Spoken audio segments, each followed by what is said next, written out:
ಎಲ್ರಿಗೂ ನಮಸ್ಕಾರ. ನನ್ನ ಯೂಟ್ಯೂಬ್ ಚಾನಲ್ಗೆ ಎಲ್ಲರಿಗೂ ಸ್ವಾಗತ.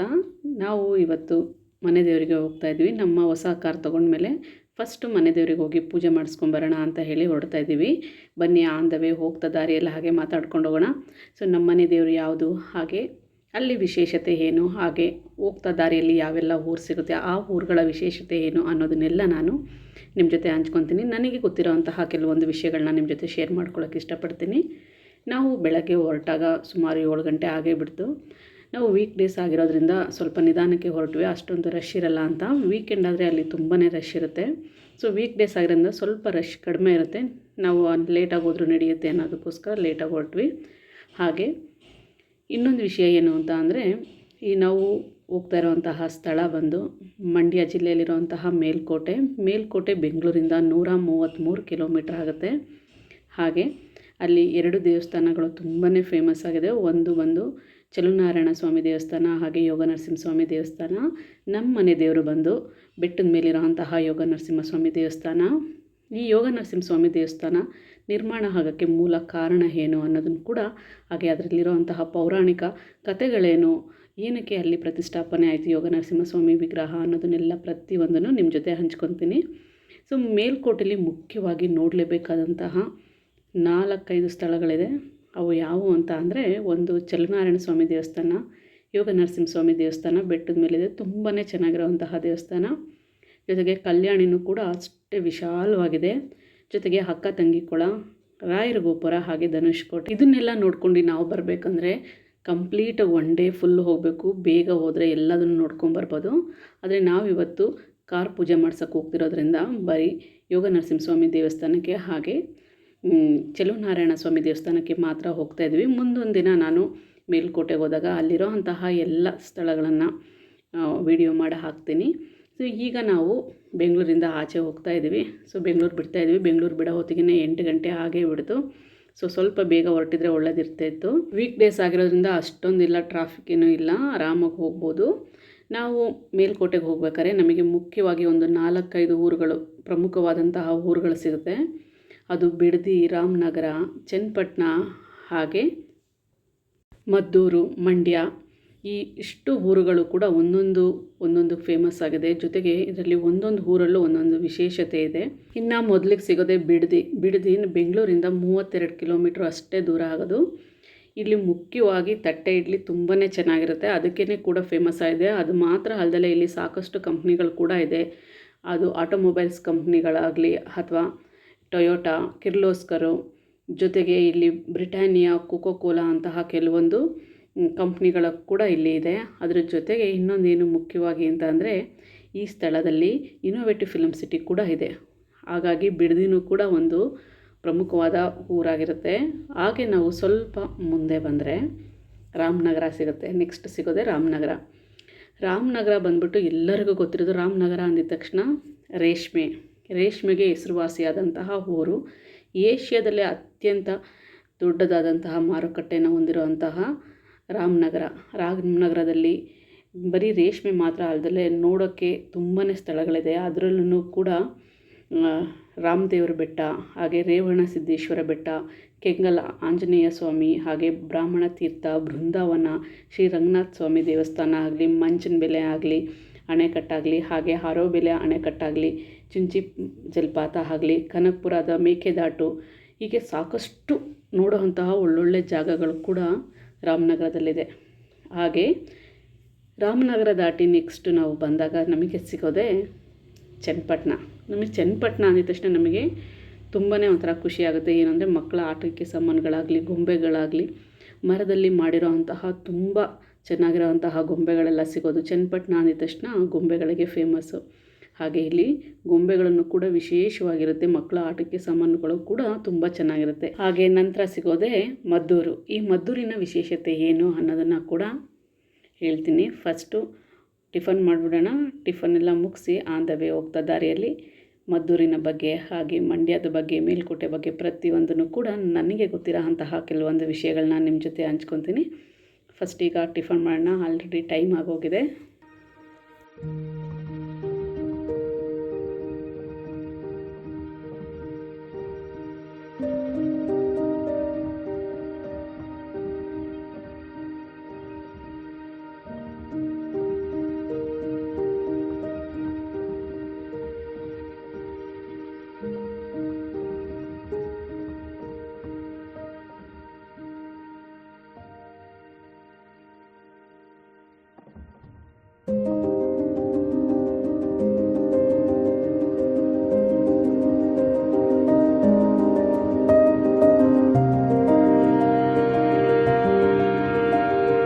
ಟಿಫನ್ನೆಲ್ಲ ಮುಗಿಸ್ಕೊಂಡ್ವಿ, ಹೊರಟ್ವಿ. ಇನ್ನು ಮದ್ದೂರು ಬಗ್ಗೆ ಹೇಳಬೇಕು ಅಂದರೆ, ಮದ್ದೂರು ಬೆಂಗಳೂರಿಂದ 82 ಕಿಲೋಮೀಟ್ರ್ ಆಗುತ್ತೆ. ವಿಶೇಷವಾಗಿ ಇಲ್ಲಿ ಮದ್ದೂರಮ್ಮ ದೇವಸ್ಥಾನ, ಹಾಗೆ ನರಸಿಂಹಸ್ವಾಮಿ ದೇವಸ್ಥಾನ, ಹೊಳೆಯುವನ ಆಂಜನೇಯ ಸ್ವಾಮಿ ದೇವಸ್ಥಾನ ತುಂಬಾ ಹೆಸರುವಾಸಿಯಾಗಿದೆ. ಹಾಗೆ ಮದ್ದೂರಿನಲ್ಲಿ 2 ಕೈಗಾರಿಕಾ ಪ್ರದೇಶಗಳು ಕೂಡ ಇದೆ. ಒಂದು ಸೋಮನಹಳ್ಳಿ ಗ್ರಾಮೀಣ ಕೈಗಾರಿಕಾ ಪ್ರದೇಶ, ಮದ್ದೂರು ತಾಲೂಕು, ಮತ್ತು ಮಂಡ್ಯ ಜಿಲ್ಲೆ ಅತಿ ದೊಡ್ಡ ಕೈಗಾರಿಕಾ ಪ್ರದೇಶ. ಇಲ್ಲಿ ಗ್ರನೈಟ್ ಮತ್ತು ಉಡುಪುಗಳು, ಹಾಗೆ ಬ್ಯಾಟ್ರಿ ಚಿಪ್ಪುಗಳು ಮತ್ತು ರಾಸಾಯನಿಕ ಗೊಬ್ಬರಗಳನ್ನು ತಯಾರಿಸಲು ತುಂಬಾ ಫೇಮಸ್ ಆದಂತಹ ಜಾಗ ಇದು ಮದ್ದೂರು. ಇನ್ನು ಮದ್ದೂರು ಮುಗಿಸ್ಕೊಂಡು ಮುಂದೆ ಹೋದ್ರೇ ಸಿಗೋದು ಮಂಡ್ಯ. ಈ ಮಂಡ್ಯ ಬಂದ್ಬಿಟ್ಟು ಸಕ್ಕರೆ ಕಾರ್ಖಾನೆ ಇದೆ, ಅದು ಫೇಮಸ್ ಆಗಿದೆ. ಅದರ ಜೊತೆಗೆ ಇಲ್ಲಿ ಸುತ್ತಮುತ್ತ ಹಳ್ಳಿಗಳಲ್ಲಿ ಕಬ್ಬನ್ನ ಯಥೇಚ್ಛವಾಗಿ ಬೆಳೀತಾರೆ. ಇದನ್ನು ಸಕ್ಕರೆ ನಗರ ಅಂತ ಕೂಡ ಕರೀತಾರೆ ಮಂಡ್ಯನ. ಇದು ಬೆಂಗಳೂರಿಂದ 100 ಕಿಲೋಮೀಟ್ರ್ ದೂರ ಆಗಿರುತ್ತೆ. ಸೊ ಅಲ್ಲೇ ಮಂಡ್ಯದಲ್ಲೇ ಸ್ವಲ್ಪ ಡಿವಿಯೇಷನ್ ತೊಗೊಂಡು ಮುಂದೆ ಹೋದರೆ ಅಲ್ಲಿ ಮೇಲ್ಕೋಟೆ ಸಿಗುತ್ತೆ. ಈ ಮೇಲ್ಕೋಟೆ ಬಂದು ಪಾಂಡವಪುರ ತಾಲೂಕಿಗೆ ಸೇರಿಕೊಂಡಿರುತ್ತೆ. ಈ ಗ್ರಾಮನ ಮೊದಲು ಯದುಗಿರಿ, ಯಾದವಗಿರಿ, ಯದುಶೈಲ, ಹಾಗೆ ತಿರುನಾರಾಯಣಪುರ ಅಂತ ಕೂಡ ಕರೀತಾ ಇದ್ರಂತೆ ಮೊದಲು ಮೇಲ್ಕೋಟೆ ಅನ್ನೋ ಗ್ರಾಮನ.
ಈಗ ಮೇಲ್ಕೋಟೆಗೆ ಎಂಟ್ರಿ ಆಗ್ತಾ ಇದ್ದೀವಿ. ಸೊ ಎಂಟರ್ ಆಗ್ತಿದ್ದಂಗೆ ಹೊರಗಡೆಯಿಂದ ಬಂದಂತಹ ವೆಹಿಕಲ್ಗಳಿಗೆ ಇಂತಿಷ್ಟು ದುಡ್ಡು ಅಂತ ಹೇಳಿ ತೊಗೊತಾರೆ ಅವರು. ಹಾಗೆ ಮುಂದೆ ಹೋದರೆ ಫಸ್ಟ್ ಸಿಗೋದೆ ಕಲ್ಯಾಣಿಗೆ ಹೋಗಿ ಫಸ್ಟು ಪೂಜೆ ಮಾಡಿಕೊಂಡು ನಮಸ್ಕಾರ ಮಾಡಿಕೊಂಡು ಆ ನಂತರ ನಾವು ಬೆಟ್ಟದ ಮೇಲೆ ಕಾಣಿಸ್ತಾ ಇದೆ ನೋಡಿ ಬೆಟ್ಟ, ಅಲ್ಲಿರುವಂತಹ ಯೋಗನರಸಿಂಹಸ್ವಾಮಿ ದೇವಸ್ಥಾನಕ್ಕೆ ಹೋಗಿ ಅಲ್ಲಿ ಪೂಜೆ ಎಲ್ಲ ಮುಗಿಸ್ಕೊಂಡು ನಂತರ ಕೆಳಗಡೆ ಇರುವ ಚೆಲುನಾರಾಯಣ ಸ್ವಾಮಿ ದೇವಸ್ಥಾನಕ್ಕೆ ಹೋಗಿ ಬರ್ತೀವಿ. ಸೊ ಬನ್ನಿ ಈಗ ಫಸ್ಟ್ ಕಲ್ಯಾಣಿಗೆ ಹೋಗೋಣ.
ಕಲ್ಯಾಣಿ ನೋಡಿದ್ರಲ್ಲ ಎಷ್ಟು ಚೆನ್ನಾಗಿದೆ ಅಂತ, ತುಂಬ ದೊಡ್ಡದಾದಂತಹ ಕಲ್ಯಾಣಿ.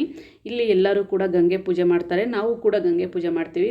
ದೇವರಿಗೆ ಅಭಿಷೇಕ ಕೊಟ್ಟಾಗ ಫಸ್ಟ್ ಇಲ್ಲಿ ಗಂಗೆ ಪೂಜೆ ಮಾಡಿ ಆಮೇಲೆ ನಾವು ಬೆಟ್ಟದ ಮೇಲೆ ಪೂಜೆ ಮಾಡಿಸ್ತೀವಿ. ನೆಕ್ಸ್ಟ್ ಒಂದ್ಸಲ ನಾನು ಇಲ್ಲಿಗೆ ಪೂಜೆ ಮಾಡಿಸೋದಿದೆ, ಅಭಿಷೇಕ ಮಾಡಿಸೋದಿದೆ. ಆವಾಗ ನಾವು ಯಾವ ರೀತಿಯಾಗಿ ಗಂಗೆ ಪೂಜೆ ಎಲ್ಲ ಮಾಡ್ತೀವಿ ಅನ್ನೋದನ್ನು ಕೂಡ ವಿಡಿಯೋ ಮಾಡಿ ಹಾಕ್ತೀನಿ. ಇಲ್ಲಿ ನೀರು ಕಾಣಿಸ್ತಾ ಇದೆಯಲ್ಲ, ಈ ನೀರನ್ನೇ ತೊಗೊಂಡೋಗಿ ದೇವರ ಅಭಿಷೇಕಕ್ಕೆ ಬೆಳೆಸೋದು. ಹಾಗಾಗಿ ಇಲ್ಲಿ ಯಾರೂ ಕೂಡ ಹೋಗೋಂಗಿಲ್ಲ. ಮೇಲ್ಕೋಟೆಯಲ್ಲಿ ಸುಮಾರು ಕಲ್ಯಾಣಿಗಳಿದೆ, ಅದರಲ್ಲಿ ಇದು ಕೂಡ ಒಂದು. ಈ ನೀರು ತುಂಬ ಮಡಿ ಇರುತ್ತೆ, ಹಾಗಾಗಿ ಬೇರೆ ಯಾರೂ ಹೋಗೋಂಗಿಲ್ಲ. ಪುರೋಹಿತರು ಮಾತ್ರ ಇಲ್ಲಿ ಅಭಿಷೇಕಕ್ಕೆ ನೀರು ತೊಗೊಂಡೋಗ್ತಾರೆ. ಎಷ್ಟೇ ಬೇಸಿಗೆ ಆದರೂ ಕೂಡ ಏನೇ ಆದರೂ ಕೂಡ ನೀರು ಮಾತ್ರ ಹಾಗೇ ಇರುತ್ತೆ, ಬತ್ತಲ್ಲ. ಸ್ವಲ್ಪ ಕಡಿಮೆ ಆಗ್ಬೋದು, ಬಟ್ ಯಾವಾಗಲೂ ನೀರಿರುತ್ತೆ. ನಾವು ಮೇಲ್ಕೋಟೆ ಎಂಟ್ರ್ ಆಗ್ತಿದ್ದಂಗೆ ಸಣ್ಣಗೆ ಮಳೆ ಉದ್ರೋಕ್ಕೆ ಶುರುವಾಯಿತು. ಮಳೆನೇ ಇರಲಿಲ್ಲ, ಅದೇನೋ ಇದ್ದಕ್ಕಿದ್ದಂಗೆ ಮಳೆ ಬರೋಕ್ಕೆ ಶುರುವಾಯಿತು. ಈಗ ನಾವು ಬೆಟ್ಟ ಹತ್ತುತ್ತಾ ಇದ್ದೀವಿ. ಇನ್ನು ಇಲ್ಲಿ ನೆಲೆಸಿರುವಂತಹ ಯೋಗ ನರಸಿಂಹಸ್ವಾಮಿ ದೇವಸ್ಥಾನದ ವಿಶೇಷತೆ ಏನು ಅಂತ ಅಂದರೆ, ಇಲ್ಲಿ ಪ್ರಹ್ಲಾದರು ತಪಸ್ ಮಾಡಿದಂತಹ ಸ್ಥಳ ಇದಾಗಿರುತ್ತೆ. ಹಿರಣ್ಯಕಶಿಪುನ ನರಸಿಂಹಸ್ವಾಮಿ ಕೊಂದಾಗ ಪ್ರಹ್ಲಾದರಿಗೆ ಪಿತೃದೋಷ ಬರಬಾರ್ದು ಅನ್ನೋ ಕಾರಣಕ್ಕೆ ಅಲ್ಲಿರುವಂತಹ ಹಿರಿಯರೆಲ್ಲ ಹೋಗಿ ತಪಸ್ ಮಾಡೋಕ್ಕೆ ಹೇಳ್ತಾರೆ. ಆಗ ಪ್ರಹ್ಲಾದರು ಸಾಲಿಗ್ರಾಮದ ರೂಪದಲ್ಲಿ ಇಲ್ಲಿ ಯೋಗ ನರಸಿಂಹಸ್ವಾಮಿಯನ್ನು ಪ್ರತಿಷ್ಠಾಪನೆ ಮಾಡಿ ತಪಸ್ಸಿಗೆ ಕೂರ್ತಾರೆ. ಆ ಸ್ಥಳನೇ ಇದಾಗಿರುತ್ತೆ. ಆಗ ಅವರು ಪಿತೃದೋಷದಿಂದ ಮುಕ್ತಿಯನ್ನು ಪಡಿತಾರೆ. ಸೊ ಆ ಪವಿತ್ರವಾದ ಸ್ಥಳನೇ ಇಲ್ಲಿ ಯೋಗ ನರಸಿಂಹಸ್ವಾಮಿ ದೇವಸ್ಥಾನ ಇರುತ್ತೆ. ಅದನ್ನು ದೊಡ್ಡದಾಗಿ ಜೀರ್ಣೋದ್ಧಾರ ಮಾಡ್ತಾರೆ. 12ನೇ ಶತಮಾನದಲ್ಲಿ ವೈಷ್ಣವ ಸಂತರಾದಂತಹ ರಾಮಾನುಜಾಚಾರ್ಯರು 14 ವರ್ಷಗಳ ಕಾಲ ಇಲ್ಲಿ ಇದ್ದು ದೇವಸ್ಥಾನಗಳ ಜೀರ್ಣೋದ್ಧಾರ ಮಾಡ್ತಾರೆ. ಅವರು ಇಲ್ಲಿ ಬರೋಕ್ಕೆ ಮೂಲ ಕಾರಣ ಅಂತಂದರೆ ಭಗವಂತನೇ ಆಗಿರ್ತಾನೆ. ಏನಕ್ಕೆ ಅಂತ ಅಂದರೆ, ಇವರು ರಾಮಾನುಜಾಚಾರ್ಯರು ಹೊಯ್ಸಳ ಸಾಮ್ರಾಜ್ಯದ ರಾಜಗುರುಗಳಾಗಿರ್ತಾರೆ. ಒಂದಿನ ಕನಸಲ್ಲಿ ಬಂದಂತಹ ನರಸಿಂಹಸ್ವಾಮಿ, ನಾವು ಹೋಗಿ ಇಲ್ಲಿ ಇಂಥ ಜಾಗದಲ್ಲಿ ಹೋಗಿ ನೀನು ಅಲ್ಲಿ ನೆಲೆಸಿ ಆ ದೇವಸ್ಥಾನಗಳನ್ನ ಜೀರ್ಣೋದ್ಧಾರ ಮಾಡಬೇಕು ಅಂತ ರಾಮಾನುಜಾಚಾರ್ಯರಿಗೆ ಆಜ್ಞೆ ಆಗುತ್ತೆ. ಹಾಗಾಗಿ ರಾಮಾನುಜಾಚಾರ್ಯರು ಇಲ್ಲಿ ಬಂದು ನೆಲೆಸಿ ಇಲ್ಲಿರುವಂತಹ ಯೋಗ ನರಸಿಂಹಸ್ವಾಮಿ, ಚಲನಾರಾಯಣ ಸ್ವಾಮಿ ದೇವಸ್ಥಾನ ಕೂಡ ಎಲ್ಲ ಜೀರ್ಣೋದ್ಧಾರ ಮಾಡ್ತಾರೆ. ಇದೆಲ್ಲ ಹೊಯ್ಸಳರ ಕಾಲದಲ್ಲಿ 12ನೇ ಶತಮಾನದಲ್ಲಿ ನಿರ್ಮಾಣ ಆದಂತಹ ದೇವಸ್ಥಾನ ಇದಾಗಿರುತ್ತೆ. ಹಾಗೆ ಮೊದಲು ಈ ದೇವರ ದರ್ಶನ ಮಾಡಿಬಿಡೋಣ. ದೇವ್ರ ಪೂಜೆ ಎಲ್ಲ ಮುಗಿಸ್ಕೊಂಡು ಮೇಲ್ಗಡೆ ರಾಜಗೋಪುರ ಇದೆ, ಅದನ್ನು ಕೂಡ ತೋರಿಸ್ತೀನಿ. ದೇವಸ್ಥಾನದ ಒಳಭಾಗದಿಂದನೇ ಮೇಲ್ಗಡೆ ಚಾವಣಿಗೆ ಹೋಗ್ಬೋದು. ತುಂಬಾ ಚೆನ್ನಾಗಿದೆ. ಅಲ್ಲಿ ನಿಂತ್ಕೊಂಡ್ರೆ ಇಡೀ ಸುತ್ತಮುತ್ತ ಇರೋವಂತಹ ಎಲ್ಲ ಊರುಗಳು ಕೂಡ ಕಾಣಿಸುತ್ತೆ. ನಿಮಗೆ ಅದನ್ನು ಕೂಡ ತೋರಿಸ್ತೀನಿ. ಫಸ್ಟ್ ಈಗ ನಾವು ದೇವ್ರ ದರ್ಶನ ಮಾಡೋಣ.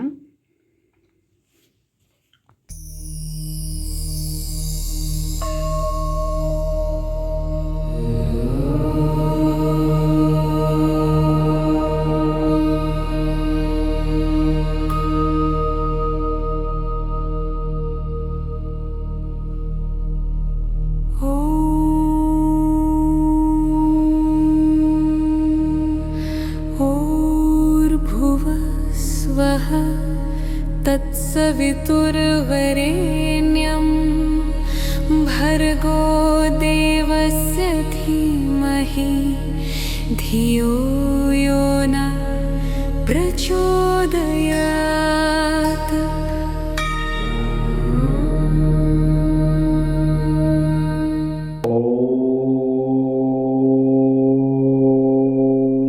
ದೇವ್ರ ದರ್ಶನ ಎಲ್ಲ ಮುಗಿಸ್ಕೊಂಡು ಈಗ ದೇವಸ್ಥಾನದ ಒಳಗಡೆ ಕೂಡ ಅಲ್ಲಿ ಸ್ಟೆಪ್ಸ್ ಇದೆ, ಹತ್ತಿ ಬಂದರೆ ಮೇಲ್ಗಡೆ ಬರ್ಬೋದು. ಮೇಲ್ಗಡೆ ಬಂದರೆ ನಮಗೆ ರಾಜಗೋಪುರ ನೋಡೋದು ಸಿಗುತ್ತೆ. ಹಾಗೆ ಸುತ್ತಲೂ ಕೂಡ ಒಳ್ಳೆ ವ್ಯೂ ಸಿಗುತ್ತೆ ನೋಡೋಕ್ಕೆ. ಸೊ ಅದನ್ನು ನೋಡೋಣ ಅಂತ ಹೇಳಿ ಬಂದಿದ್ದೀವಿ.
ಬಂದು ನಿಂತು ನೋಡಿದಾಗ ಸುತ್ತಲೂ ಕೂಡ ತುಂಬಾ ಚೆನ್ನಾಗಿರೋವಂತಹ ಒಳ್ಳೆ ಗ್ರೀನರಿ ಕಾಣಿಸುತ್ತೆ. ಹಾಗೆ ಸುತ್ತಮುತ್ತ ಇರೋವಂಥ ಊರುಗಳೆಲ್ಲ ಕಾಣಿಸುತ್ತೆ. ಅಲ್ಲಿ ಮೇಲೆ ಬಂದು ತೋರಿಸಿದ್ರು ಅವರು ನಮಗೆ, ನೋಡಿ ಇದೇ ರಾಯರ ಗೋಪುರ ಇಲ್ಲಿ ಬರುತ್ತೆ, ಹಾಗೆ ಧನುಷ್ಕೋಟೆ ಇಲ್ಲಿ ಬರುತ್ತೆ ಅಂತ ಎಲ್ಲ ತೋರಿಸಿದ್ರು.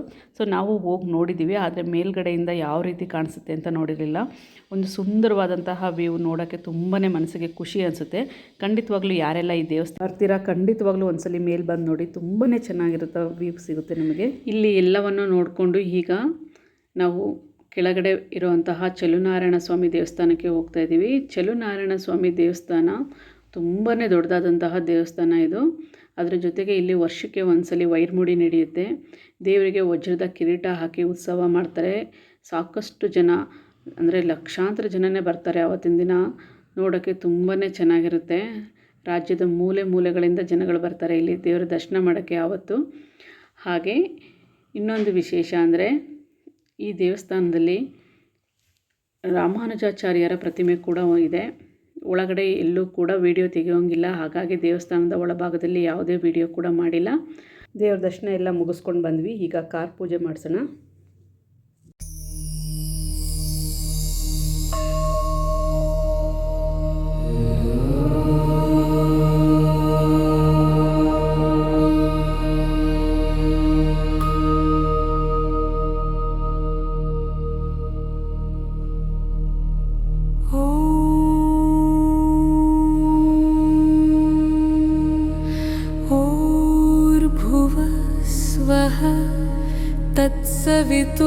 तत्सवितुर्वरेण्यं भर्गो देवस्य धीमहि धियो यो न प्रचोदयात्।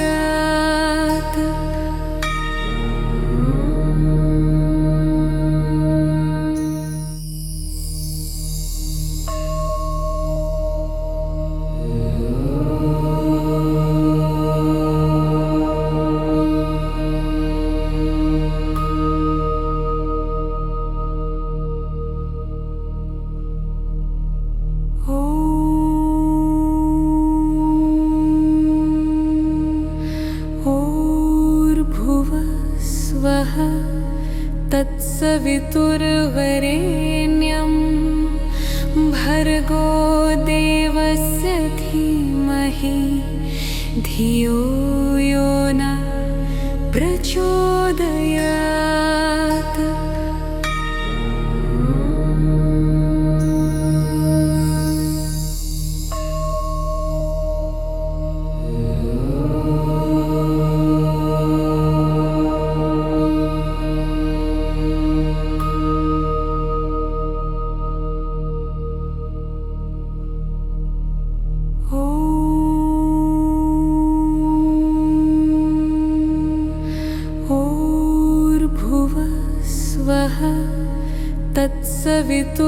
तत्सवितुर्वरेण्यं भर्गो देवस्य धीमहि धियो यो न प्रचोदयात्।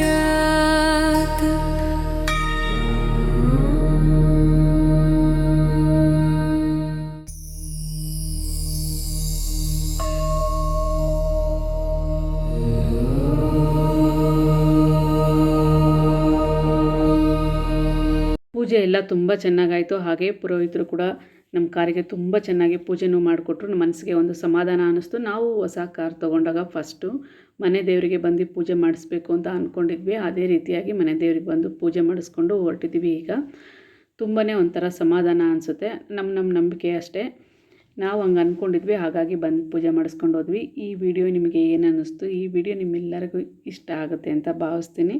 ಸೊ ಇಷ್ಟ ಆದರೆ ಲೈಕ್ ಮಾಡಿ, ಹಾಗೆ ಶೇರ್ ಮಾಡಿ, ಸಬ್ಸ್ಕ್ರೈಬ್ ಆಗೋದನ್ನು ಖಂಡಿತವಾಗ್ಲೂ ಮರಿಬೇಡಿ. ನಿಮಗೆ ಏನು ಅನ್ನಿಸ್ತು ಅನ್ನೋದನ್ನು ಕಮೆಂಟ್ ಮೂಲಕ ತಿಳಿಸಿ. ಹಾಗೆ ಮತ್ತೊಂದು ವಿಡಿಯೋದಲ್ಲಿ ಮತ್ತೆ ಸಿಗ್ತೀನಿ ಅಂತ ಹೇಳ್ತಾ, ಮತ್ತೊಮ್ಮೆ ನಿಮ್ಮೆಲ್ಲರಿಗೂ ನಮಸ್ಕಾರ ಹೇಳ್ತಾ ಇಲ್ಲಿಗೆ ಈ ವಿಡಿಯೋನ ಮುಗಿಸ್ತಾ ಇದ್ದೀನಿ. ಧನ್ಯವಾದಗಳೊಂದಿಗೆ ಮಮತಾ ಪ್ರಮೋದ್.